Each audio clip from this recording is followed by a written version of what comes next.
Welcome once again to Fireside Story. Today we are going to discover the medieval mirage. I hope you are prepared to debunk some myths. If you think of the Middle Ages, and what comes to mind are noble knights, beautiful princesses, and tournaments of honor, I'm sorry to tell you that you have been told a fairy tale. The Europe of those centuries was forged with blood and iron, and a faith as unbreakable as it was terrifying.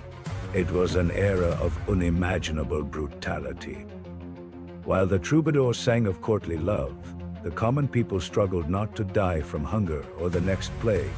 How did one survive when life was worth so little? What horrors were hidden behind the castle walls and in the shadow of the imposing cathedrals? Prepare yourself, because we are going to discover medieval history without filters. Let us begin then with our story. The year 476 after Christ. If you expect a bang, an explosion that marks the end of the Roman Empire, you're going to be disappointed. The truth is more ironic and much more pathetic. There was no great final battle for Rome. Just a barbarian general named Odoacer telling a teenage emperor, Romulus Augustulus, that his job was over. End of the empire. As simple as that. For many at the time, the news didn't even arrive, or it didn't matter. They had felt for decades that Rome no longer existed. The official fall was just the last stone of a building that was already in ruins. The real collapse was not an event. It was a slow and painful process. Imagine you are a merchant. For generations, your family has used the Roman roads to trade. They were safe, fast, and protected by legionaries. But now the legions are gone. The bridges collapse and no one repairs them. Bandits hide in every forest. Traveling becomes a death sentence. The trade that connected the Mediterranean stopped. The grain from Africa, the wine from Hispania, the silk from the East, it all disappears. The great cities begin to empty. Why live in a city without food, water, or law? People flee to the countryside. They seek the protection of some local strongman, a landowner with a handful of thugs in his service. In exchange for security, they give him their freedom. The world became small, violent, and distrustful. The lights of Roman civilization did not go out all at once. They simply flickered one by one until only darkness remained. This was the true legacy of the fall of Rome.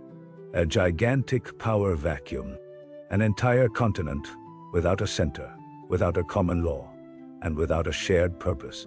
On these ashes, a new era would be born. An era of warlords, of faith, and of fear. The Middle Ages had begun. The power vacuum left by Rome did not last long. Nature abhors a vacuum, and politics even more so. On the ruins of the empire, new masters emerged. Those whom the Romans called barbarians were not savages without a plan.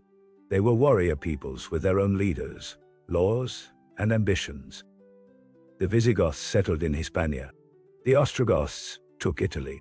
And in Gaul, the Franks began to build what would become France. These new kingdoms were not a simple conquest. They were a strange and often violent fusion. The new ruling elite was Germanic. They spoke their own languages, and their loyalty was to a chief, not to an abstract state. A Frankish leader named Clovis the first understood the new rules of the game. He was brutal, ambitious, and a political genius. He unified the Frankish tribes through war and assassination. But his masterstroke was not a battle. It was a baptism. By converting to Catholicism, he won the support of the old Gallo-Roman aristocracy, and most importantly, the Church. This mixture was seen everywhere. Barbarian kings sat on Roman thrones and used Latin titles, but they ruled according to their own customs. The law, for example, changed radically. For the Romans, a crime was an offense against the state. For the Germanic peoples, it was a personal offense that had to be compensated. Thus was born the famous Salic law of the Franks. In this new code, Everything had a price. Killing a free man cost a certain amount of gold. Wounding him in an eye, another amount. Stealing a pig, yet another. Justice was no longer equal for all. The value of your life depended on your social status. The law of the strongest had literally become law. Europe was no longer a united empire. It had become a mosaic of warrior kingdoms. These kingdoms laid the foundations for modern nations, but they did so with a brutal logic. Power no longer came from the citizenry or the Senate. It came from the point of a sword. While warlords fought over the pieces of Rome, one organization not only survived, but grew stronger. It had no armies and collected no taxes like a state. Its power was of a different kind. It was the Christian Church. In a world where libraries burned and schools disappeared, the Church became the guardian of the flame of knowledge. In isolated monasteries across Europe, monks dedicated their lives to a monumental task. They hand-copied the texts of antiquity, not only the Bible, but also Roman works of philosophy, science, and literature. Every manuscript saved from oblivion was a small victory against the darkness. Without these monks, much of the classical legacy would have been lost forever. But they didn't just keep books, they also administered life. Bishops, often the only educated men in the cities, became local leaders. They organized charity, mediated disputes, and maintained a minimum of social order. The new barbarian kings, often illiterate warriors, realized they needed the church who could draft their laws or read a treaty. The clerics' conversion of leaders like Clovis was a strategic pact. The king offered his sword to protect the church, and the church offered him God to legitimize his power. A king crowned by a bishop was more than a mere warlord. He was heaven's chosen one. Thus, the church wove a web of power that crossed all the new borders. A Frank and a Visigoth could be enemies, but they prayed in Latin and obeyed, in theory, the same pope in Rome. Faith became the only glue that held Europe together. It was the new invisible empire, one that would rule the minds and souls for the next 1,000 years. With barbarian kings fighting among themselves, and without an empire to maintain order, Europe became a dangerously unsafe place. Imagine you live in a small village. There is no police. There is no national army to call upon. Every night, you pray that invaders or bandits don't show up to burn your house and steal your harvest.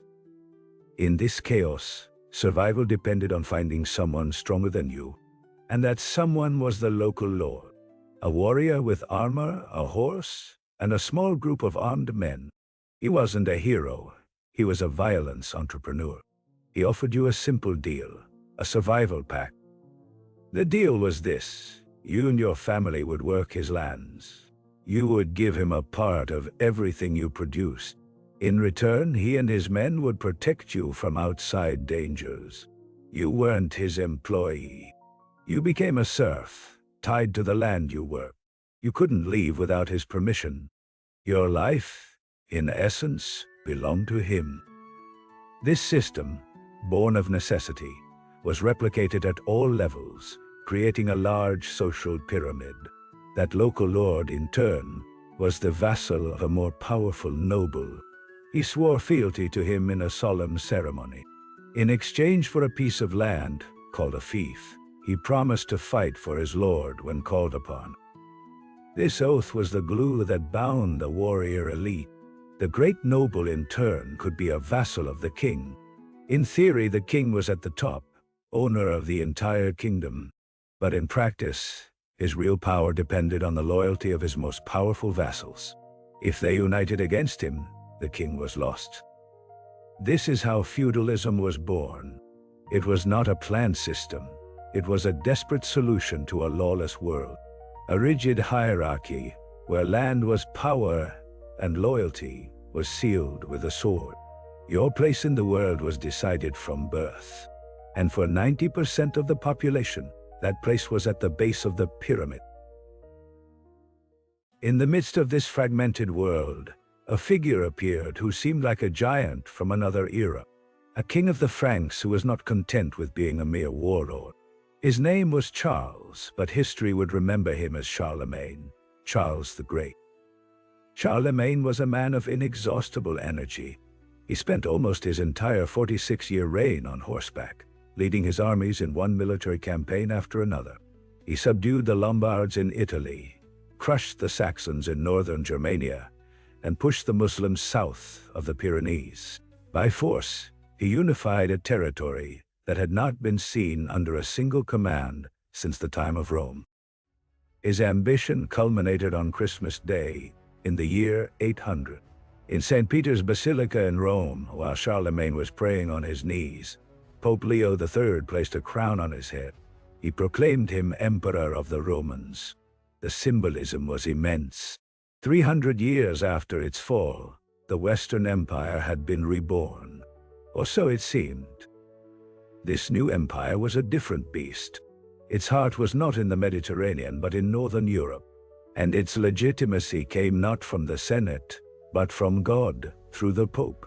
Charlemagne, a warrior who could barely write his name, understood that an empire needed more than swords. He spurred a cultural renaissance. He gathered the greatest scholars of Europe, founded schools, and ordered the creation of a clearer, more legible script. But Charlemagne's dream was a personal one. The empire was held together by his charisma and his iron fist. There was no Roman bureaucracy to sustain it. When he died, the dream vanished. His grandsons, unable to keep it together, divided it among themselves like spoils of war in the Treaty of Verdun. The great empire fractured into 3 kingdoms, which would become the future France, Germany, and Italy. The attempt to restore unity had failed. Europe was once again plunged into the struggle between local lords. The mirage of a new empire had been broken. Just when Charlemagne's dream was shattering, a new nightmare emerged from the sea. A threat that arrived without warning and left only ashes in its wake. They were the men of the north, the Vikings. The year 793 marked the beginning of the Terror. Imagine being a monk on the island of Lindisfarne, a sacred and peaceful place on the coast of England. Suddenly on the horizon, the prows of their ships appear, shaped like dragons. They do not come to trade. They come to plunder, burn, and kill. The attack on Lindisfarne was a shock to all of Christendom. A wholly defenseless place had been desecrated. The secret to their success was their naval technology.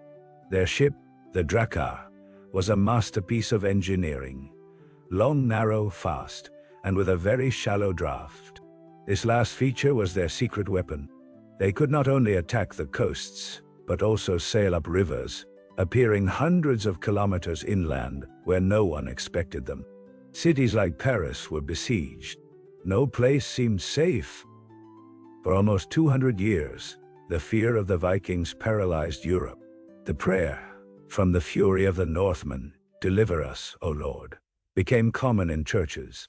But they were not just bloodthirsty brutes. They were explorers, traders, and eventually settlers. They settled in a large part of England, creating the Danelaw. In France, the king gave them an entire duchy to stop their attacks. They called it Normandy.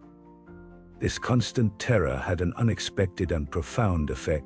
It showed that distant kings were incapable of protecting their people. Who could defend a village from a Viking raid?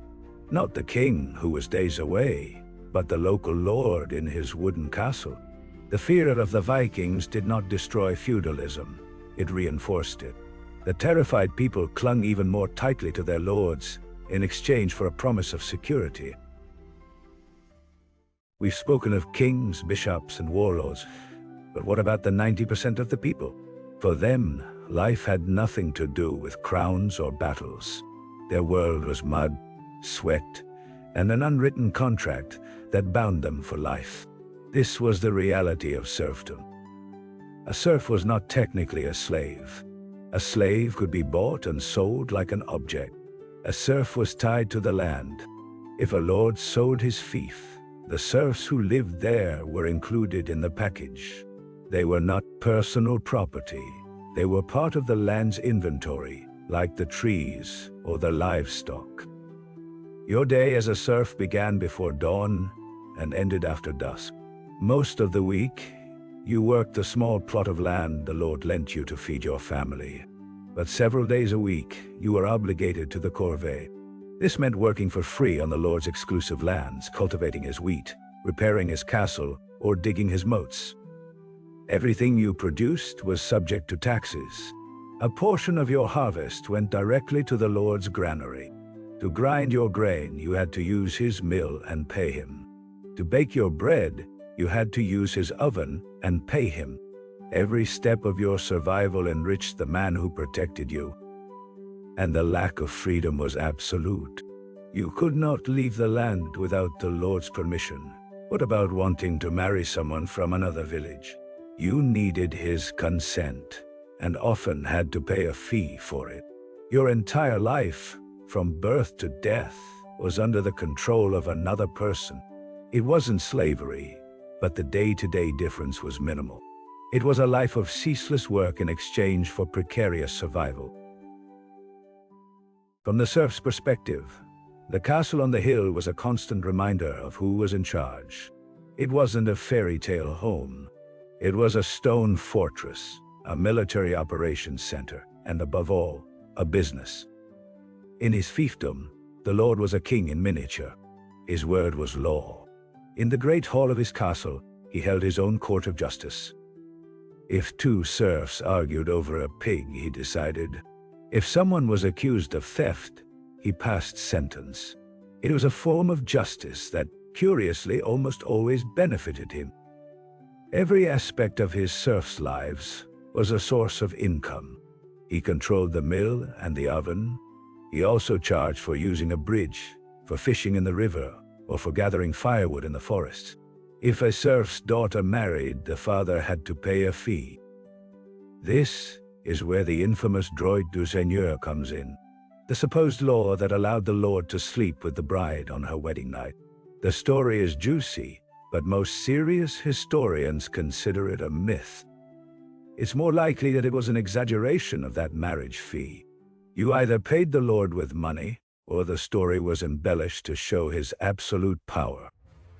The Lord's real job was not to administer, but to wage war. His biggest concern was not his serfs, but his neighbors. For instance, did a neighboring lord have better pastures? A raid was organized to steal his livestock. Private wars between lords were a daily occurrence. The Lord's power was based on the strength of his knights. They kept the serfs in line and the neighbors at a distance. Imagine you are accused of a crime in the Middle Ages. There are no witnesses. There is no forensic evidence. It's your word against your accusers. How is it decided who is telling the truth? The answer is simple and terrifying. A judge doesn't decide it. God decides it. Welcome to the logic of the ordeals, or trials by God. The idea was that, in cases of doubt, the accused was subjected to a dangerous test. It was believed that God would miraculously intervene to protect the innocent. Justice became a spectacle of faith and suffering. The trial by fire was one of the most common. They made you walk on hot coals or hold a red-hot iron for a few seconds. Afterwards, your wound was bandaged. After a few days, a priest would examine it. If the burn healed cleanly, you were innocent. If it became infected, God had declared you guilty. Then there was the trial by water. You were tied hand and foot and thrown into a river or a pond whose water had been blessed. The logic was perverse. Since pure water could not accept a sinner, if you floated, you were guilty. If you sank, the water accepted you as innocent. The only problem was that they might pull you out too late. For the nobles, there was trial by combat. The accused and the accuser, or their champions, would fight to the death. It was believed that God would grant victory to the one who was right. It was the law of the strongest disguised as divine will. The church administered these ceremonies, which gave them a seal of legitimacy. But over time, even the most important theologians began to doubt, was this justice or tempting God? In the year 1215, the Fourth Council of the Lateran forbade priests from participating in the ordeals. Without the church's blessing, the system collapsed. It was the slow beginning of a justice system based on evidence and testimony. But for centuries, the courtroom was a place where your life depended not on facts, but on a miracle. Close your eyes and think of a medieval knight. You probably imagine a hero in shining armor, a defender of the weak and devoted to his lady. Now, open your eyes and forget that image. It is an invention of poets and novelists, created centuries later. The reality was much more brutal. A knight was, first and foremost, a professional war machine, a human tank mounted on horseback. Being a knight was not for everyone. The equipment was obscenely expensive. The armor, the sword, the lance, and the warhorse cost a fortune. Only the nobility could afford it. Their training began in childhood. At 7 years old, a noble boy was sent to serve as a page. At 14, he became a squire. He took care of his lord's weapons and accompanied him in battle. If he survived, he was knighted. His function was simple: to wage war. He had to defend his lord's lands and attack those of his rivals. And above all, keep the peasantry in check. For a serf, the knight was not a protector. He was the boss's thug. The famous code of chivalry was an attempt by the church to civilize them, but their real loyalty was to whoever paid them. The looting of villages and the massacre of civilians were common tactic. The medieval knight fought for land, for loot, and for power. He was the armed wing of an oppressive system. In the Middle Ages, there were two supreme powers: the Emperor of the Holy Roman Empire, heir to Charlemagne, and the Pope of Rome, leader of Christendom. For a long time they played a delicate power dance. But in the 11th century, that dance became a fight to the death. The conflict erupted over a seemingly simple question: who had the right to appoint bishop? For decades, kings and emperors had done so. For them, bishops were not just spiritual leaders. They were great feudal lords with lands and armies. Appointing a bishop was like appointing a loyal governor. But a new pope, Gregory VII, said enough. He was a tough and inflexible reformer. He believed the church should be independent of kings, and for that, only the pope could appoint his bishops. This was a direct declaration of war on Emperor Henry IV. Henry's reaction was to scoff. He summoned his German bishops and declared Gregory deposed. The Pope's response was the atomic bomb of the Middle Ages. He excommunicated the emperor. Today, this may not sound so serious, but at that time, it was a catastrophe. An excommunicated king was an outcast. His subjects were released from their oath of loyalty. The German nobles, happy to have an excuse to rebel, gave Henry an ultimatum. Either he obtained the Pope's forgiveness, or they would choose another emperor. Desperate, Henry IV crossed the Alps in the middle of winter of 1077 to seek out Gregory.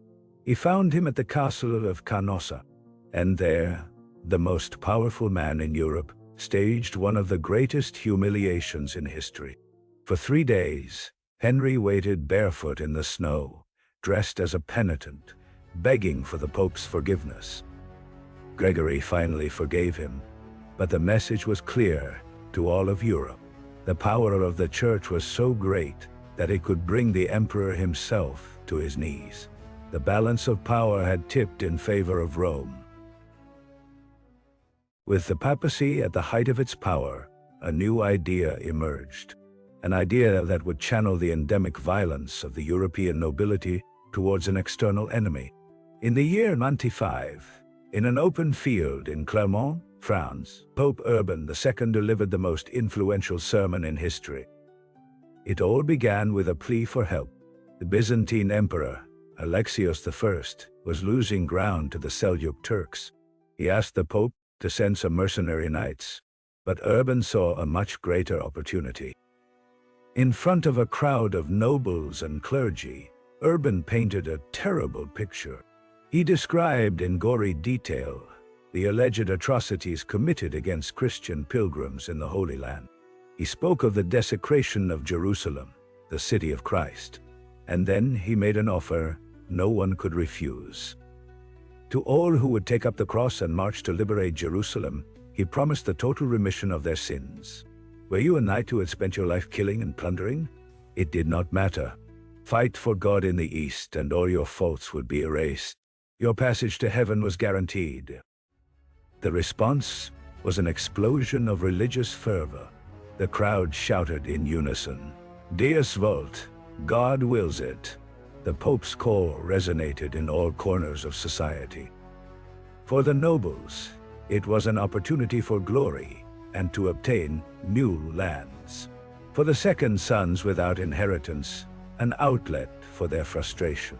For the serfs, an escape from a life of misery. And for many, without a doubt, it was an expression of genuine faith. Urban had unleashed a force that not even he could control. It was not the few mercenaries that Byzantium expected. It was tens of thousands of people, from dukes to peasants, sewing cloth crosses on their clothes and preparing to march to a land they did not know. The First Crusade had begun. Pope Urban had thought of an army of disciplined nobles, but the common people, inflamed by religious fervor, did not wait. Long before the dukes and counts were ready, a human tide set out. It was the so-called People's Crusade. It was not an army, it was a mob. Peasants, entire families, beggars, and some fanatical clerics. They were led by preachers like Peter the Hermit and a knight named Walter Sans Avoir. Their faith was immense, but their preparation was nil. Their fervor soon turned into violence. As they advanced through the Rhine Valley in Germany, their attention was diverted. They found a closer target than Jerusalem, the prosperous Jewish communities. The fanatical preachers put forward a terrible argument. It was not necessary to march thousands of kilometers to fight the enemies of Christ. They claimed that the murderers of Christ already lived among them. What followed were the Rhineland massacres. They were the first major massacres of Jews on European soil. Entire communities in cities like Worms and Mainz were annihilated. Men, women, and children were murdered by the mob. When this chaotic mass reached Byzantine territory, Emperor Alexios was horrified. It was not the army he had asked for. To get rid of them, he quickly transported them to Anatolia. There, in Turkish territory, they met a real army. The Seljuk soldiers, disciplined and lethal horse archers, had no mercy. The People's Crusade was massacred in its first battle. Blind faith had crashed against the cold reality of war. After the disaster of the People's Crusade, the real army arrived. The First Crusade was led by the heavyweights of European nobility, men like Godfrey of Bouillon and the cunning Bohemond of Taranto. They were not a mob, they were well-armed feudal armies. Their first contact with the East was in Constantinople, and the relationship with the Byzantine emperor was tense from the start. He expected mercenaries in his service, not a migration of ambitious lords. He made them swear to return any land they conquered that had once belonged to the empire. The Crusaders swore with their fingers crossed behind their backs. The first great test was Nicaea, the capital of the Turks in Anatolia. After a tough siege, as the Crusaders prepared for the final assault, they saw the Byzantine flag waving on the walls. The emperor had negotiated the surrender behind their backs to prevent them from sacking the city. The mutual distrust grew deeper. The journey across Anatolia was hell. The heat, lack of water, and constant attacks from Turkish archers decimated their ranks. At the Battle of Dorylaeum, they were nearly annihilated, but the arrival of reinforcements gave them an agonizing victory. The ultimate test was the siege of Antioch. It lasted almost 8 months. Hunger took over the Christian camp. The soldiers ate their own horses, then rats, leather, and herbs. Chronicles from the time, both Christian and Muslim, described the unthinkable.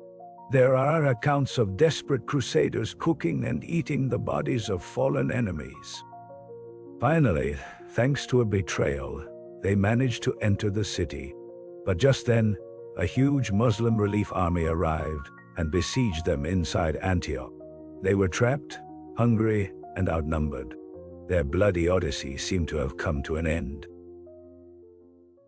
Against all odds, the Crusaders trapped in Antioch managed to break the siege and defeat the Muslim army.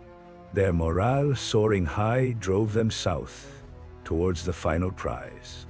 In June of 1099, the remnants of that immense army finally arrived before the walls of Jerusalem. They were exhausted, decimated, but filled with a fanatical fervor. The siege of the Holy City was short and brutal.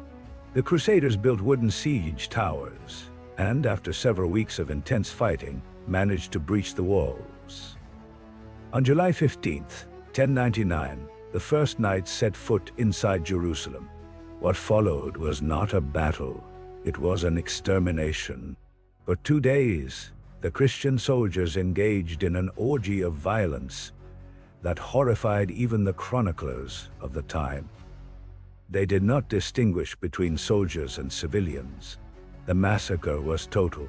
Muslims and Jews, men, women, and children were mercilessly slaughtered in the streets and in their homes.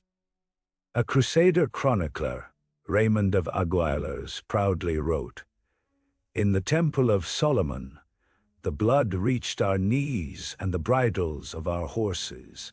The Dome of the Rock and the Al-Aqsa Mosque became slaughterhouses." The Jewish population of the city took refuge in their main synagogue. The Crusaders set the building on fire, burning them all alive. When the massacre ended, Jerusalem was a ghost town. The city of Christ had been liberated, but the path to the Holy Sepulchre had been paved with the bodies of thousands of innocents. The Latin Kingdom of Jerusalem was born from a bloodbath. After the massacre, the Crusader leaders faced a new problem: what to do now. Most of the pilgrims and soldiers, their mission accomplished, returned to Europe. Those who remained had to organize and defend their conquest. They created 4 feudal states in the European style, but right in the Middle East: the Kingdom of Jerusalem, the County of Tripoli, the Principality of Antioch, and the County of Edessa. They were Christian outposts surrounded by a sea of enemies. The main challenge was demographic. The Franks, as they were known, were a very small ruling minority. The vast majority of the population remained Muslim and Orthodox Christian. Governing this hostile territory required a mix of pragmatism and brute force. On one hand, they allowed the locals to maintain their customs and religion in exchange for taxes. But on the other, they entrenched themselves. Their survival depended on stone and steel. Thus began one of the greatest military construction booms in history. Along their borders, they erected a network of imposing castles, much larger and more sophisticated than any in Europe. The most famous example is the Crac de Chevalier in modern-day Syria. It was an almost impregnable fortress with double walls, massive towers, and a garrison of warrior monks. These castles were not luxury residences. They were war machines designed to project power and withstand prolonged sieges. Life in the Crusader states was precarious. They were in a state of almost constant war. Their existence depended on 2 things. First, on the disunity of their Muslim enemies, and second, on a constant flow of ships from Europe bringing new soldiers, settlers, and money. If either of those 2 things failed, the whole project would collapse. For decades, The Crusader state survived thanks to the division of their enemies. The Muslim leaders of Egypt, Syria, and Mesopotamia were more interested in fighting each other than against the Franks. But that situation was about to change. A Kurdish leader in the service of the rulers of Syria began to stand out. His name was Salah al-Din, known in the West as Saladin. He was not just a brilliant general, he was a shrewd politician and a devout Muslim. His great ambition was to unify Islam to launch a jihad that would expel the invaders. With a mix of diplomacy and war, Saladin took control of Egypt. Then, he consolidated his power in Syria, uniting the two great Muslim powers under his command. For the first time, since the arrival of the Crusaders, the Franks faced a united front. Saladin waited patiently for the right moment, and the Crusaders gave it to him on a platter. A particularly reckless and aggressive noble broke a truce by attacking a caravan in which Saladin's sister was traveling. It was the perfect excuse. In the summer of 1187, Saladin lured the main army of the Kingdom of Jerusalem into a deadly trap. Near a place called the Horns of Hattin, he surrounded the Crusaders on a waterless plain under a scorching sun. The Battle of Hattin was a total catastrophe for the Christians. Their army was annihilated. Almost all the nobility of the kingdom was captured or killed. With the bulk of their forces destroyed, the Crusader castles and cities fell one after another. A few weeks later, Saladin arrived at the gates of Jerusalem. After a brief siege, the city surrendered. 88 years after the bloodbath of 1099, the Holy City was once again under Muslim control. But unlike the Crusaders, Saladin forbade massacres. He allowed Christians to pay a ransom for their freedom. His legend as a chivalrous leader, even to his enemies, had just been born. The news of the fall of Jerusalem hit Europe like a bombshell. The response was immediate and massive. This time it would not be a mob of the poor or a group of nobles. It would be the Crusade of the Kings. The three most powerful monarchs on the continent took up the cross: the old and legendary Emperor Frederick Barbarossa, the cunning King Philip II of France, and the most famous of all, Richard the Lionheart, King of England and a military genius. But the Grand Alliance began to crumble before it arrived. Frederick Barbarossa, leading a gigantic army, foolishly drowned while crossing a river in Anatolia. His army dissolved. Philip and Richard arrived in the Holy Land, but their personal rivalry was so great they could not collaborate. After the capture of the port of Acre, Philip, fed up with Richard, returned to France. Thus, the Third Crusade became a personal duel, an epic confrontation between two legends, Richard the Lionheart and Saladin.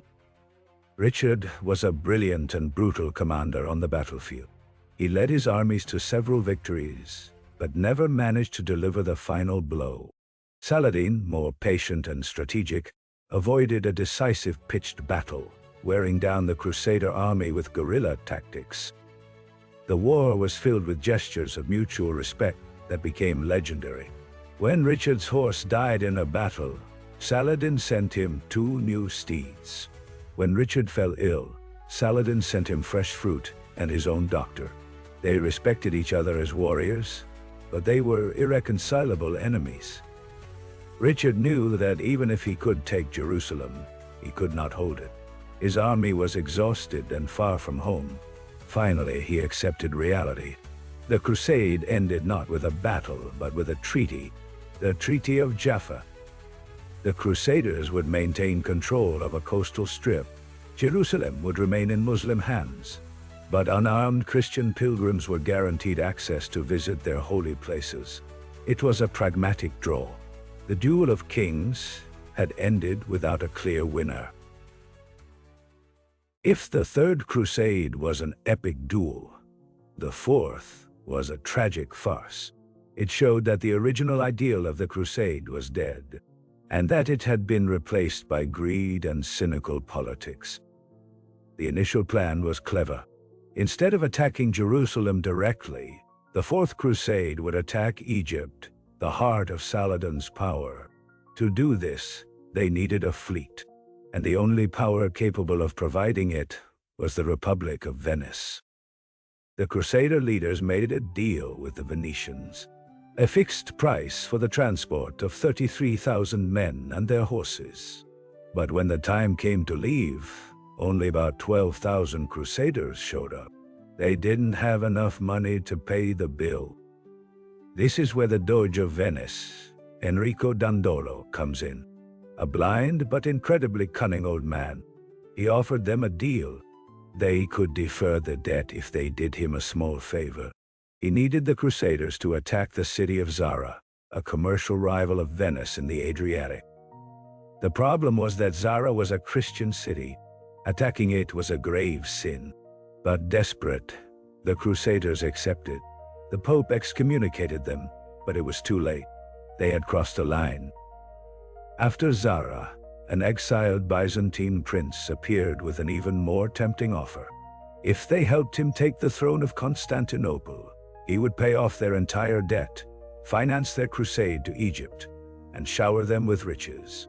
The temptation was too great. In 1204, a Christian army stood at the gates of the world's largest Christian city. What followed was a three-day sack that shocked civilization. Classical works of art were melted down for their metal.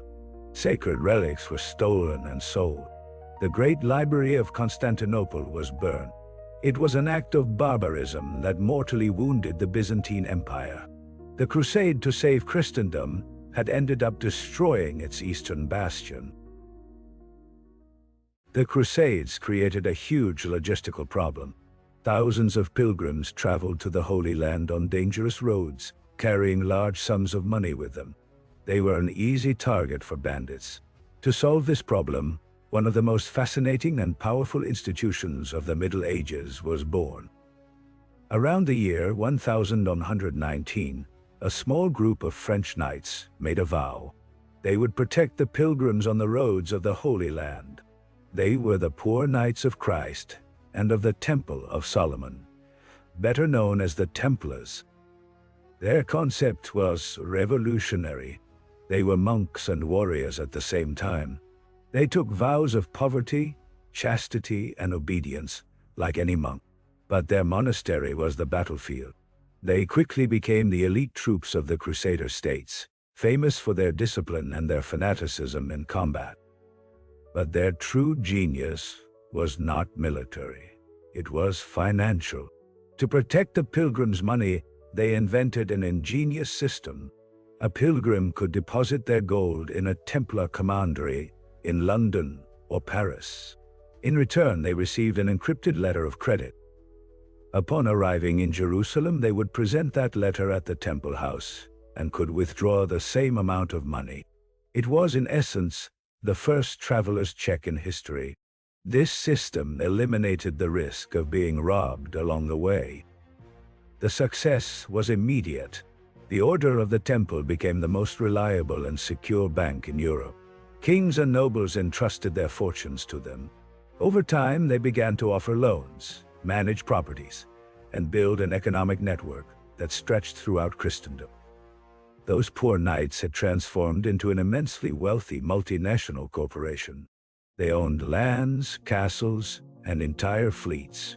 Their power became so great that they answered only to the Pope. But that same wealth and power would arouse envy. And envy, in the Middle Ages, was a more dangerous enemy than any army. In the early 14th century, the Crusader states had fallen. The Templars' reason for existence had disappeared, but their banking network in Europe remained immensely powerful, too powerful for one man's taste. King Philip IV of France was ambitious, unscrupulous, and up to his neck in debt. His main creditor was the Knights Templar. Philip saw a simple and brutal solution. He was not going to pay his debt, he was going to eliminate his creditors. In a secret police operation, Philip planned his strike. On Friday, October 13, 1307, his men arrested all the Templars in France, including their Grand Master, Jacques de Molay. The element of surprise was total. To justify this action, Philip needed a monstrous crime, and the perfect crime in the Middle Ages was heresy. The Templars were accused of everything. They were accused of denying Christ and spitting on the cross, also of worshipping a pagan idol called Baphomet, and of committing sodomy. Under torture, many confessed to anything their tormentors wanted to hear. The Pope, Clement V, was a weak man and was under the influence of the French king. Although he initially hesitated, he eventually gave in. He dissolved the order, and its immense properties were conveniently confiscated by the crown. The final act took place in 1314. Jacques de Molay, after retracting his confession, was burned alive in Paris. Legend has it that, from the pyre, he cursed King Philip and Pope Clement. He summoned them to appear before God within a year. Curse or coincidence? Both men died in the following months. The most powerful order in Christendom had been annihilated, not by a Muslim army, but by the greed of a Christian king. The weapon of the Crusade proved too useful to be used only against Muslims. The Church soon directed it against any enemy, including other Christians. In the rich region of southern France, known as Languedoc, Catharism had flourished. The Cathars believed in two gods, one good and spiritual, and another evil and material. They considered the Catholic Church, with its riches, a work of the evil god. They were a direct threat to Rome's authority. After several failed attempts to convert them, Pope Innocent III lost his patience. In 1209, he called for a crusade, but this time, the enemy was in the heart of Christendom. Nobles from northern France, led by the fanatic Simon de Montfort, answered the call. Their motivations were both religious and political. They saw an opportunity to seize lands from the southern lords. The brutality of the Albigensian Crusade surpassed even that of the Holy Land. The first target was the city of Béziers. When the Crusaders managed to enter, they faced a dilemma. They could not distinguish the Catholics from the heretics. The legendary response of the papal legate was chilling. "Kill them all. God will know his own." The entire city was massacred. Some 20,000 people, men, women, and children, were killed in a single day. The war lasted 2 decades. It was a campaign of terror and extermination that devastated one of Europe's most vibrant cultures. In the end, Catharism was annihilated. But the real winner was the King of France. He took advantage of the Crusade to subdue the South and unify the country under his control. Faith, once again, was the perfect excuse for conquest. A small aside: if you are enjoying this video, please give it a like and subscribe to our channel. You will help us a lot to continue making more content like this.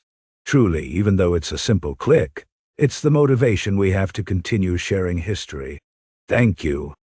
In the mid-14th century, after centuries of wars and power struggles, a much more terrible enemy was approaching Europe. It did not come with swords or banners. It was an invisible killer, carried in the blood of rats and in the bites of fleas.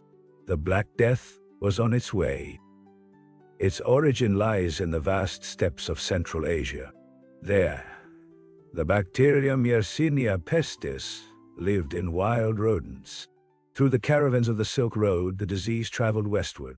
Infected rats snuck into shipments of grain and spices, and their fleas jumped onto the merchants and their animals. The first documented point of contact with Europe was the port of Kaffa in Crimea. In 1346, the city, controlled by the Genoese, was besieged by a Mongol army. During the siege, a mysterious disease began to kill the Mongol soldiers. Their leader, in a desperate act of cruelty, ordered the corpses of his own soldiers to be loaded into the catapults. They launched them over the walls into the besieged city. It is one of the first recorded examples of biological warfare. The inhabitants of Kaffa began to die in droves. A group of terrified Genoese merchants managed to escape in their ships. They did not know they were carrying death with them. In their holds, the rats traveled. In their bodies, the bacteria was incubating. In October of 1347, 12 of those ships arrived at the port of Messina, in Sicily. The Sicilians who approached to welcome them found a nightmarish sight. Most of the sailors were dead or dying, covered in strange black buboes that oozed blood and pus. The authorities ordered the ships to leave, but it was already too late. The rats had come ashore. The plague had arrived in Europe, and the continent was about to face its darkest hour. The people of the 14th century had no idea what was killing them. They blamed the planets, poisonous vapors rising from the earth, or the wrath of God. The true cause was an invisible and lethal biological cycle. The main villain is the bacterium Yersinia pestis, its accomplice, the rat flea, and its transport vehicle, the black rat. This type of rat lives very close to humans, nesting in the roofs and walls of their homes. The cycle was simple. The flea would bite an infected rat and ingest the bacteria. The bacteria would multiply in the flea's stomach, blocking it. Starving, the flea would jump to a new host, a human. When trying to feed, it would regurgitate thousands of bacteria into the victim's bloodstream. The disease manifested in 3 terrible forms. The most common was the bubonic form. Buboes would appear, which were swollen and painful lymph nodes in the neck, armpits, or groin that turned black. The fever was extremely high, and death would arrive in just a few days. If the bacteria reached the lungs, it became pneumonic plague. This was even worse. It was transmitted directly from person to person through coughing. It was 100% fatal. The third form, the septicemic form, occurred when the infection invaded the blood. Death was so rapid that there was often no time for buboes to form. Medieval cities were a paradise for this disease. Narrow streets filled with garbage and excrement, crowded wooden houses, zero sanitation. Black rats were everywhere. Personal hygiene was a foreign concept to most.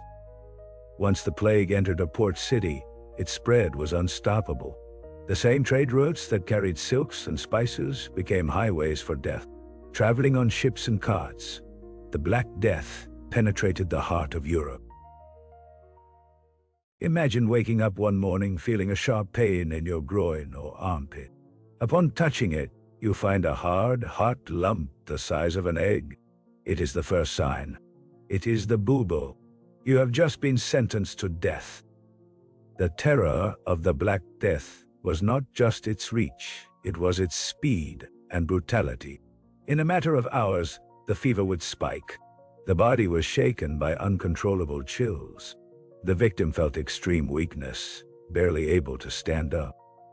Shortly after, the vomiting of blood would begin. The circulatory system would collapse. Dark spots appeared on the skin, visible internal hemorrhages. This is where the name Black Death comes from. Often, the fingers and toes would become gangrenous, turning completely black from the lack of blood. The mind was not spared either. Delirium was common. The sick would scream, thrash violently, or talk to ghosts. They were trapped in a feverish nightmare from which they could not escape. Death was almost a certainty. For the bubonic form, the mortality rate was around 80%. If you were unlucky enough to contract the pneumonic form, it was 100%. There were no survivors. From the appearance of the first bubo to the last breath, it often took only 2 or 3 days. A person could be healthy in the morning and dead by the evening. This relentless pace generated absolute panic. Imagine seeing your children, your partner, your neighbors go through this agony in a matter of hours. Seeing entire families disappear within a week. The psychological impact was as devastating as the physical one. It was not just a disease, it was the apocalypse made real. Faced with a horror like the Black Death, people turned to their doctors. But medieval medicine was a mixture of outdated ancient science and pure superstition. The doctors were as terrified as the rest of the population. Their knowledge was based on the theory of the four humors, inherited from ancient Greece. They believed the body was composed of four fluids: blood, phlegm, yellow bile, and black bile. Illness was an imbalance of these humors. With this logic, their treatments were, at best, useless, and at worst, they hastened death. The most common remedy was bloodletting. If a patient had a fever, they would open a vein or apply leeches. On a person already weakened by the plague, this was fatal. Other treatments included purges, emetics, or strange potions. Ground unicorn horn, which was actually narwhal tusk, or crushed emeralds were used. Doctors wore bird beak-shaped masks. It was not out of superstition. They filled them with aromatic herbs, believing they purified the air. This was the miasmatic theory. It was based on the belief that disease spread through miasmas. These were bad airs that emanated from decaying matter. It was a wrong idea, but it led them to take some useful measures. When doctors failed, people turned to astrology and religion. Astrologers blamed a planetary alignment. The church saw it as a divine punishment for the sins of humanity. Science had no answers. The only refuge was faith, fear, and superstition. In the cities devastated by the plague, a figure became a symbol of terror. He was not a demon, but his appearance meant that death was near. He was the plague doctor. His attire is one of the most iconic images of the Middle Ages, although its complete version became popular a little later. The centerpiece was the bird beak mask, almost 15 centimeters long. As we've already seen, it wasn't a whim. Based on the miasma theory, they filled the beak with aromatic herbs, vinegar, and spices. They believed this filter would protect them from the bad air of the disease. To protect the eyes, the mask had red glass lenses. It was thought that the color red deflected evil. The rest of the body was covered by a long waxed leather coat, gloves, and a wide-brimmed hat. The idea was to create a complete barrier between the doctor and the contaminated air. They carried a long wooden stick. It had two purposes. First, it allowed them to examine patients, lift their sheets, or point out buboes without having to touch them. Second, they used it to keep desperate crowds that often surrounded them at a distance. This brings up an important point. Who are these men? They were rarely reputable doctors. Many were second-rate professionals, or even people with no medical training hired by the cities. They were willing to do the job no one else wanted for a very high salary. Their true function most of the time was not to cure. They knew they couldn't. They were, in fact, accountants of death. Their job was to visit the homes of the sick, to record the deaths for the authorities. Seeing their dark silhouette at the door of a house was confirmation that the plague had arrived. They were a walking omen.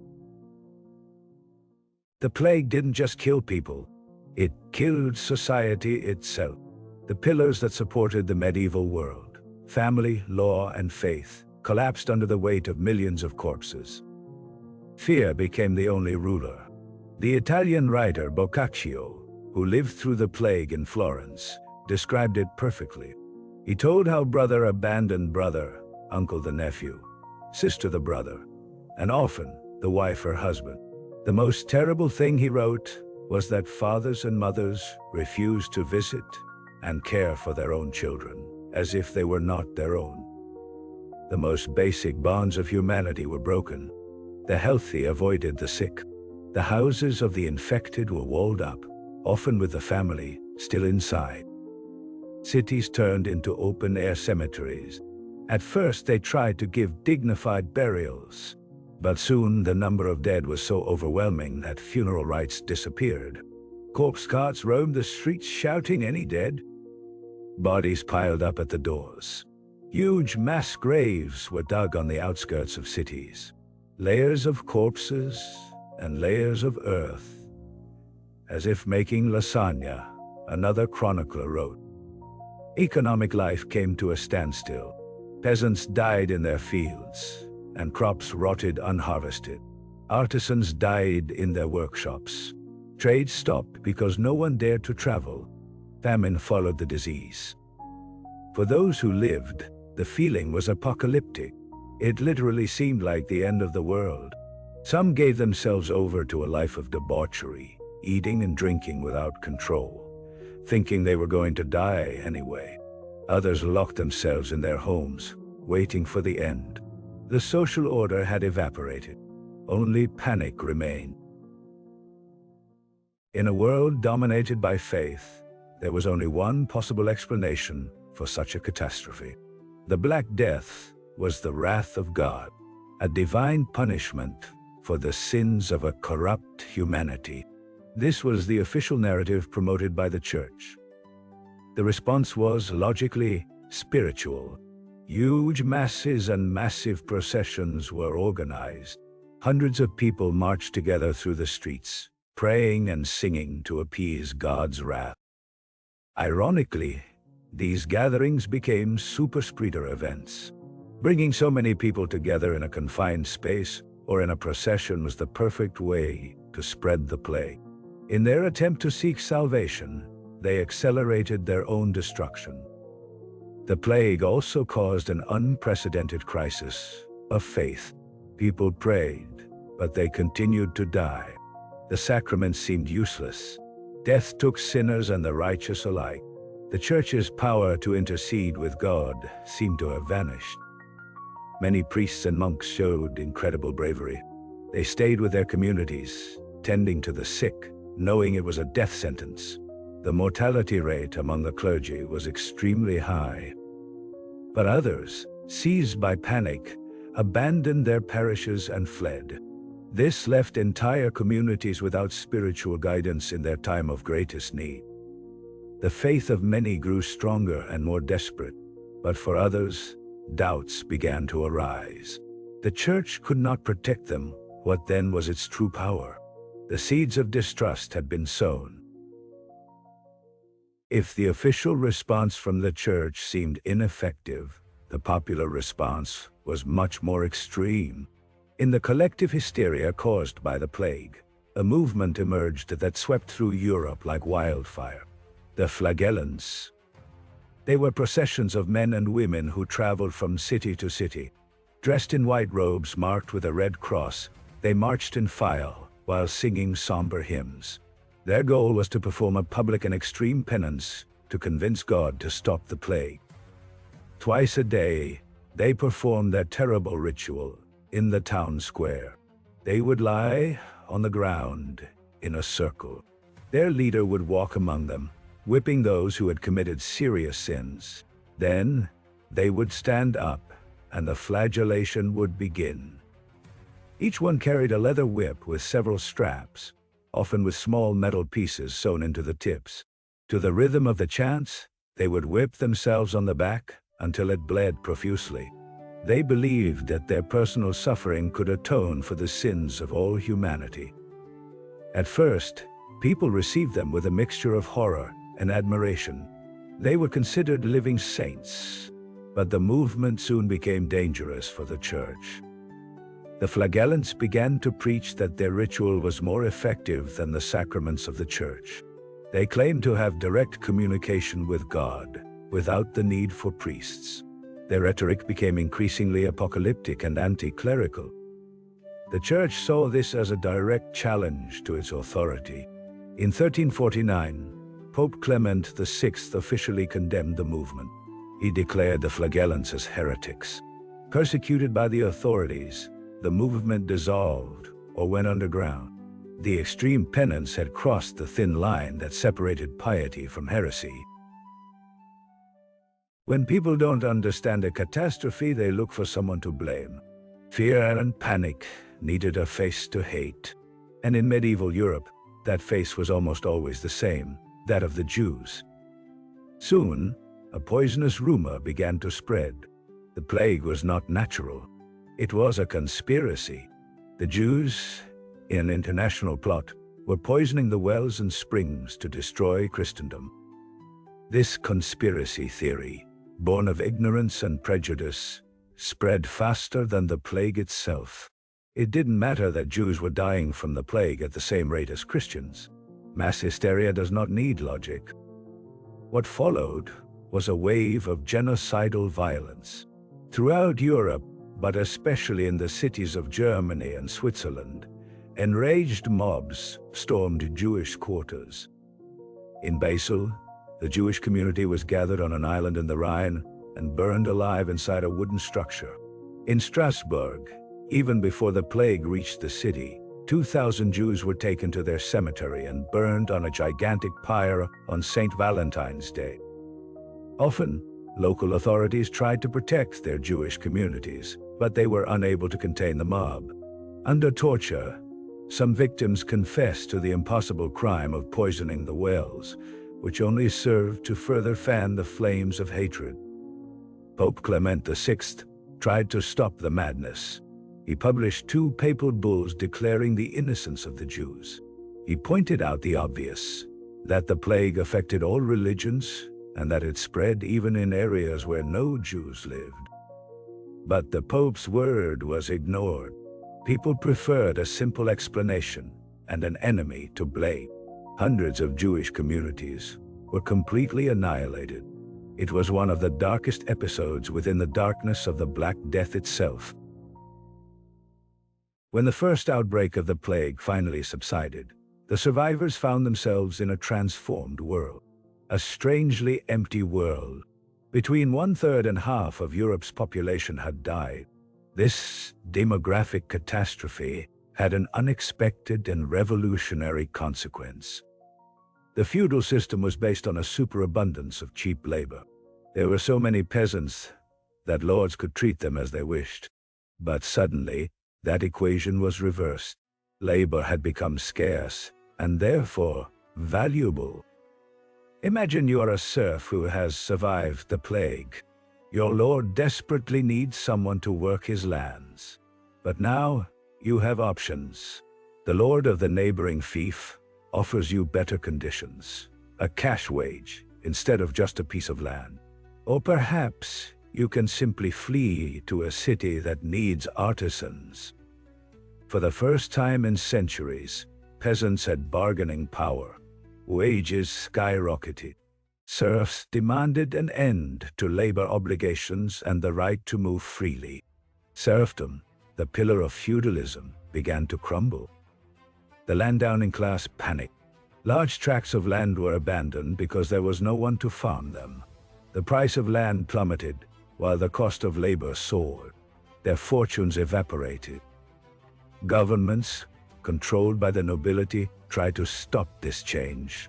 In England, the Statute of Labourers was passed, a law that attempted to freeze wages at pre-plague levels. But it was like trying to stop the tide. The peasants refused to obey and revolts broke out across Europe. The Black Death was one of the greatest tragedies in human history. But, ironically, for the survivors of the lower classes, it was an opportunity. The plague did not destroy feudalism overnight, but it dealt it a mortal blow. The old world was dying, and a new one, with a different social structure, was being born from its ashes. As Europe slowly recovered from the Black Death, kings returned to what they did best: war. The largest and most devastating conflict of the late Middle Ages was about to begin, the so-called 100 Years' War. It was not a single war, but a series of brutal conflicts that spanned 116 years, from 1337 to 1453. It was a fight to the death between the two great powers of the time, England and France. The trigger was a dynastic crisis. The King of France died without a direct male heir. One of the claimants to the throne was King Edward III of England. His mother was a French princess, which gave him, in his opinion, a legitimate right. The French nobles, horrified at the idea of being ruled by an Englishman, dusted off the old Salic law and crowned a French cousin. But the dispute over the crown was just the tip of the iceberg.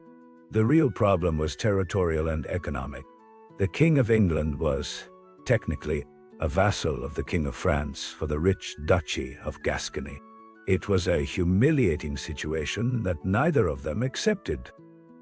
In addition, there was the region of Flanders, the center of the European textile industry. Flanders depended on English wool for its looms, but was politically loyal to France. Control of this area was vital for the economy of both nations. Added to this was a growing rivalry in the English Channel, with pirates from both sides attacking merchant ships. What began as a feudal dispute between two related kings slowly transformed into something new. With each battle and each raid, a feeling of hatred towards the other grew. The soldiers no longer fought just for their lord. They fought for England or for France. The war was forging the national identities of both countries. At the beginning of the war, the French army seemed invincible. It was composed of the cream of the crop of European nobility. Thousands of knights in heavy armor, considered the ultimate fighting force. The English, often outnumbered, brought a weapon that would change the history of warfare. It was the English longbow, a simple yet incredibly lethal weapon. Made of yew wood, it was almost 2 meters tall and required immense strength to draw. A trained archer could fire up to 10 arrows per minute, with an effective range of over 200 meters. Its bodkin-tipped arrows could pierce the armor of the time. In 1346, at the Battle of Crecy, the world saw for the first time the power of this weapon.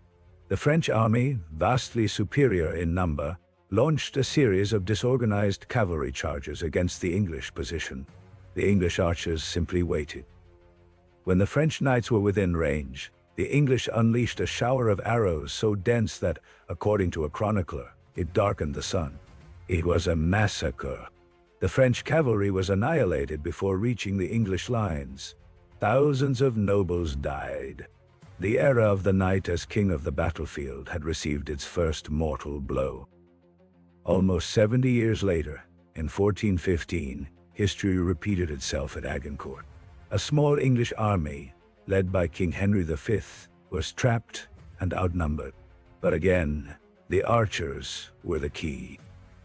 Taking advantage of a muddy field that slowed the French cavalry, the English archers massacred an entire generation of the French nobility. The victory was total and humiliating for France. The impact was not only military, but also social. An English peasant, trained from childhood, could kill a noble knight from a distance. The longbow did not just win battles. It challenged the very structure of feudal society, which was based on the military supremacy of the noble on horseback. In the early 15th century, France was on its knees. The English and their Burgundian allies controlled the northern half of the country, including Paris. The heir to the French throne, the Dauphin Charles, was a weak and demoralized leader. The defeat seemed total. And then a miracle appeared, or at least something that looked a lot like one. A young, illiterate peasant girl named Joan.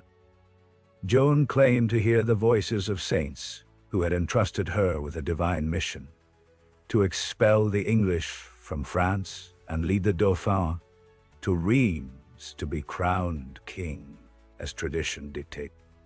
Desperate, the Dauphin Charles gave her a chance. He sent her with a small army to the besieged city of Orleans. Joan's arrival had an electric effect on the morale of the French soldiers. Her charisma and her faith were contagious. In just a few days, the French, inspired by her, broke the English siege of Orleans. It was a turning point. After a series of victories, Joan fulfilled the second part of her mission. She escorted Charles through enemy territory to Reims, where he was crowned king. France once again had a legitimate monarch. But Joan's story ended in tragedy. She was captured by the Burgundians, who sold her to their English allies. The English, desperate to discredit her, put her on trial for heresy.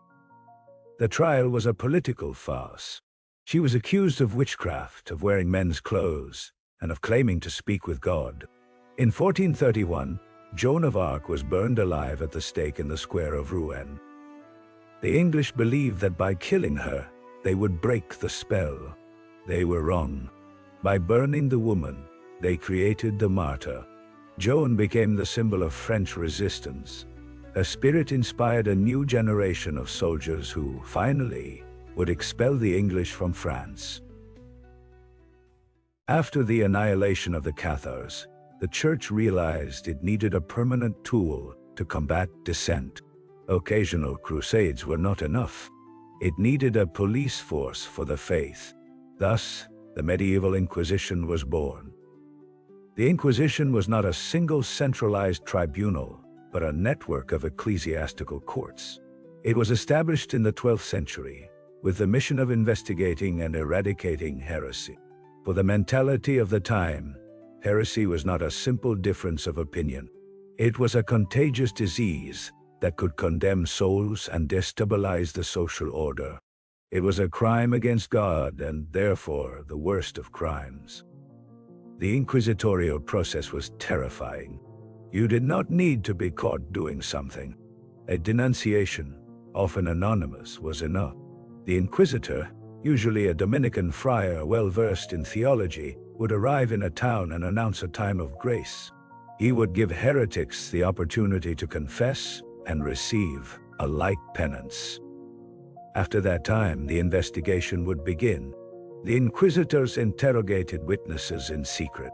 The accused was not told who had denounced them or what exactly they were accused of. They were encouraged to confess their sins voluntarily. The main objective of the Inquisition, at least in theory, was not to punish. It was to save the heretic's soul. Confession was the only way to reconciliation with God and the Church.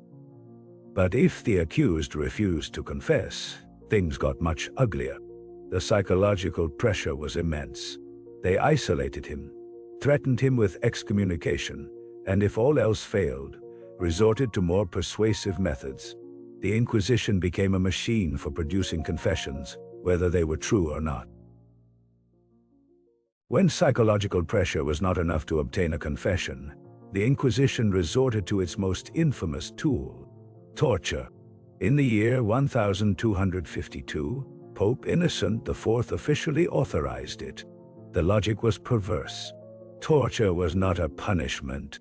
It was a means to discover the truth and save the soul of the accused by forcing them to confess their heresy.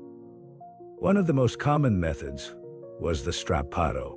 They tied the accused's hands behind their back with a rope. Then they passed the rope through a pulley on the ceiling and hoisted them up slowly. The pain in the shoulders was unbearable, and the joints often dislocated. To increase the suffering, they sometimes tied weights to their feet or dropped them suddenly, stopping just before they hit the ground. Another instrument of agony was the rack. The accused was tied by their hands and feet to a wooden frame. The executioner turned a crank that tightened the ropes, stretching the victim's body until the muscles and ligaments tore. The water torture, or toka, was a form of controlled drowning. They would lay the accused down, place a cloth in their mouth, and begin to pour water slowly. The feeling of suffocation was desperate, and the pain immense, as they were forced to swallow liters of water. There were rules for torture. In theory, the accused's life could not be endangered, nor could blood be shed, which is why the methods focused on dislocation and crushing, and it could only be applied once. But the inquisitors were masters at circumventing this rule. They would simply suspend the session and resume it days later, calling it a continuation. Under this unbearable pain, most people confessed to anything, and that confession, obtained in the torture chamber, was later ratified voluntarily before the tribunal. The system was designed not to fail. The machinery of the Inquisition, once created to persecute heretics like the Cathars, soon found a new target, an older and more elusive enemy than heresy: witchcraft. The belief in magic was as old as humanity. In every medieval village, there were healers who used herbs, soothsayers who read the future, or peasants who performed pagan rituals to ensure a good harvest. For centuries, the Church had tolerated these practices as mere superstitions. But in the late Middle Ages, something changed. Theologians and inquisitors began to see these practices not as harmless superstitions, but as something much more sinister. They developed a new and terrifying idea. Witchcraft was not just folk magic. It was an organized conspiracy, an anti-church that worshipped Satan. According to this new theology, a witch was not simply someone who cast spells. She was a person, usually a woman, who had renounced God and made an explicit pact with the devil. In exchange for supernatural powers, such as the ability to fly, transform into an animal, or cause diseases, the witch would surrender her soul to Satan. This idea transformed the witch from a simple local superstition into the worst of heretics. She was a traitor to God and humanity. Therefore, hunting witches became a holy task, an extension of the fight against heresy. The first major witchcraft trials began in the 15th century, often led by the same inquisitors who persecuted other heretics. They used the same methods: secret denunciation, interrogation, and of course, torture to obtain confessions. The foundations for the great madness of the witch hunts of the following centuries were already laid. The fear of the supernatural, channeled by the theology of panic, was about to unleash one of the most brutal episodes in European history. The witchcraft hysteria needed a manual, a book that explained the threat in detail and gave clear instructions on how to combat it. And in 1487, two German inquisitors, Heinrich Kramer and Jacob Sprenger, published exactly that. It was called the Malleus Maleficarum, the Hammer of Witches. This book became one of the most sinister bestsellers in history. It is an exhaustive treatise on witchcraft, divided into 3 parts. The first part demonstrates, with twisted theological logic, that witchcraft is real and is the worst of all heresies. The second part is a catalogue of the supposed acts of witches. It describes in lavish detail the nocturnal Sabbaths, blood pacts with the devil, how they fly on broomsticks, or how they steal men's virile members. But it is the third part that is the most terrible. It is a practical guide for judges and inquisitors. It details step by step how to start a witchcraft trial, how to interrogate suspects, and most importantly, how to use torture to secure a confession. The Malleus Maleficarum is a profoundly misogynistic book. Its authors were obsessed with the idea that women, due to their supposed moral weakness and their insatiable lust, were much more prone to becoming agents of the devil. The book bluntly states that all wickedness is but little to the wickedness of a woman. What made this book so dangerous was a new technology, the printing press. Thanks to Gutenberg's invention a few decades earlier, the Malleus Maleficarum could be printed and massively distributed throughout Europe. It put a manual of paranoia and persecution into the hands of judges, magistrates, and clergy.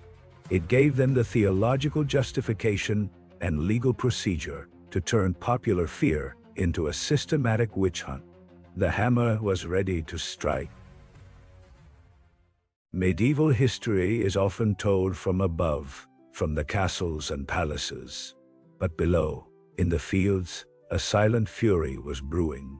The peasants, the vast majority of the population, did not always accept their fate passively. Sometimes, desperation turned into rebellion. The causes were always the same: crushing taxes to finance the nobles' endless wars, famines that decimated their families while the Lord's granaries were full. And after the Black Death, a new and profound desire for freedom and justice. When oppression became unbearable, rage erupted. Peasant revolts were not organized protests. They were explosions of spontaneous and brutal violence. Often they were led by charismatic figures, radical preachers who mixed social grievances with apocalyptic language. They promised a new era of equality, a world without nobles or corrupt clergy, where all men would be equal before God. The violence of these revolts was extreme. The peasants, armed with sickles, axes, and pitchforks, assaulted their lords' castles. They burned debt records, looted properties, and often murdered noble families with a cruelty born of centuries of humiliation. But these rebellions, although terrifying for the ruling class, were doomed to fail. The peasants had no military training or a long-term strategy. The nobility's response was always the same: a unified and savage repression.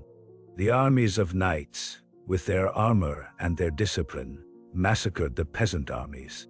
The revenge was terrible. The leaders were executed in gruesome ways, and thousands of rebels were hanged as a warning. Peasant revolts almost always ended in a bloodbath, but they showed that the feudal order was not as stable as it seemed. They were a brutal reminder that, if pushed too far, the oppressed could rise up. The Middle Ages, born from the ruins of Rome, would end with the fall of its last vestige. For 1,000 years, Constantinople had withstood countless sieges. Its triple walls were the greatest fortification in the world. But in 1453, they faced a new technology that would make them obsolete. The young and ambitious Ottoman Sultan, Mehmed II, was obsessed with taking the city. He gathered an immense army.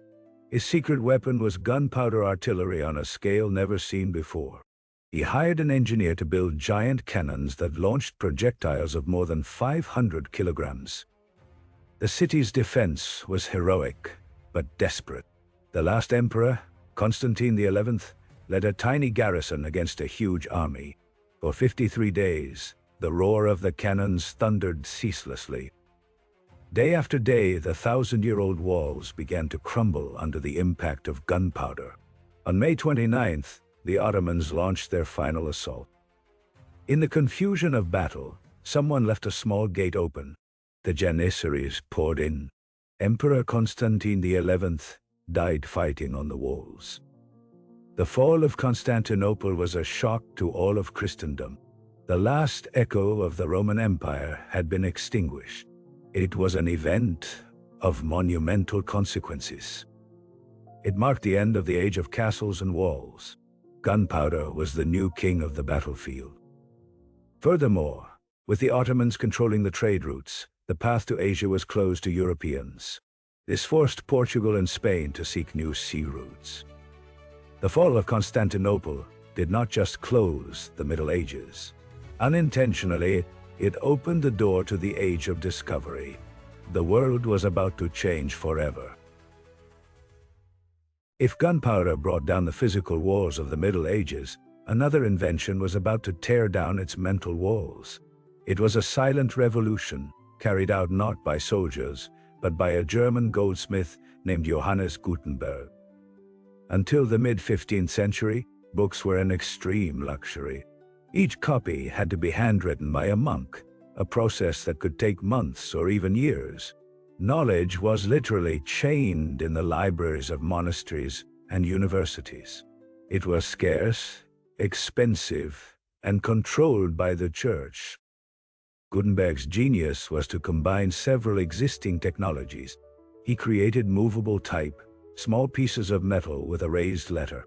He could arrange these letters to form a page, ink them, and press them against paper. And most importantly, he could reuse the letters to compose the next page. It was an incredibly fast and cheap method in comparison. His first major project, the Gutenberg Bible, demonstrated the power of his invention. In the time it took a monk to copy one Bible, Gutenberg could print hundreds. The printing press spread through Europe like wildfire. Within a few decades, there were printing presses in every major city. The information monopoly that the Church had maintained for 1,000 years was broken forever. Suddenly, ideas could travel at a speed and on a scale never seen before. The classical texts, rediscovered by the Renaissance humanists, were spread massively.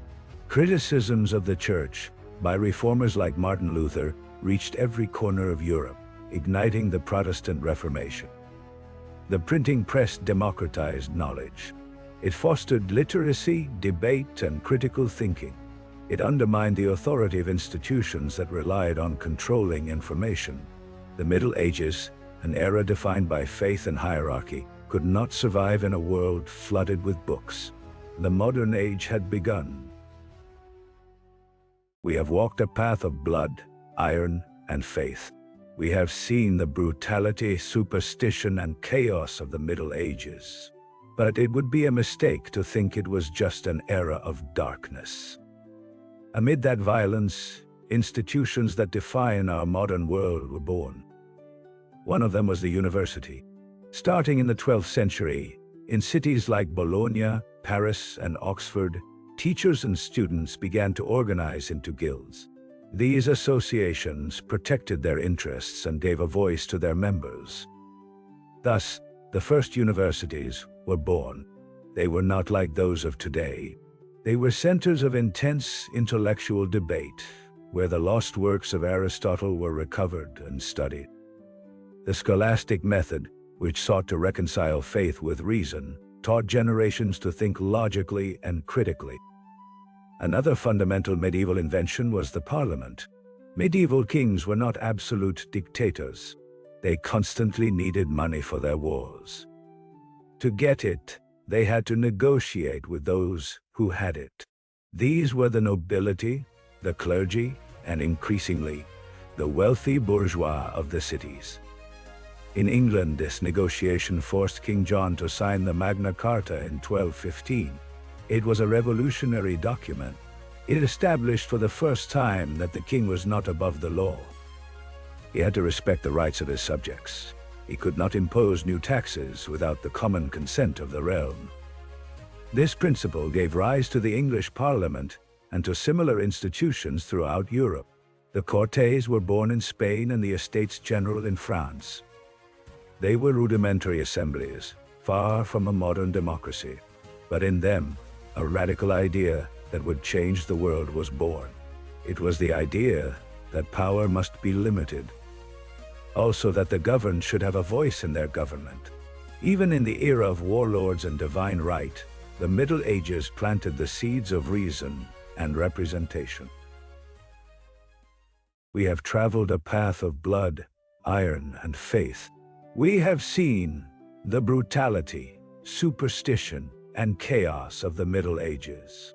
But it would be a mistake to think it was just an era of darkness. In the midst of that violence, institutions were born that define our modern world. The life of the peasant was hard, but not lonely. The village community and the parish were their main refuge. Together they cultivated the land, helped each other with the harvests, and shared scarce resources. The church was not just a place of worship. It was the social center, where news was gathered and the few moments of joy were celebrated. Life revolved around the cycle of the seasons, sowing in spring, harvesting in summer, and surviving the winter. But not everything was work. There were days of feasting, dancing, and banquets. For a brief time, social rules relaxed and people forgot their miseries. Despite the plague and wars, common people also innovated. The introduction of more efficient plows, crop rotation, and new agricultural techniques allowed for a more stable food production.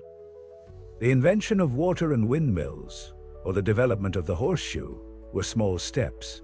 These advances, added together, slowly transformed daily life. Popular culture, folklore, and traditions were passed down from generation to generation. They were stories, songs, and home remedies. a practical wisdom that did not come from books, but from the experience of surviving. It was the invisible network that held society together when everything else was falling apart. The Middle Ages was a brutal era, without a doubt, but it was also an incredible testament to human resilience, of the ability to find hope in faith, joy in community, and a future in the most adverse circumstances. It is a reminder that, even in the darkest times, the human spirit finds a way to persevere and to build. This was our journey through the brutal reality of medieval Europe, an era of blood, iron, and faith, much harsher than we've been told. We have seen its violence and the incredible human resilience that forged the future. If this unadorned immersion has fascinated you, we encourage you to subscribe. Activate notifications so you don't miss our next explorations. Thank you for joining us on History by the Fire.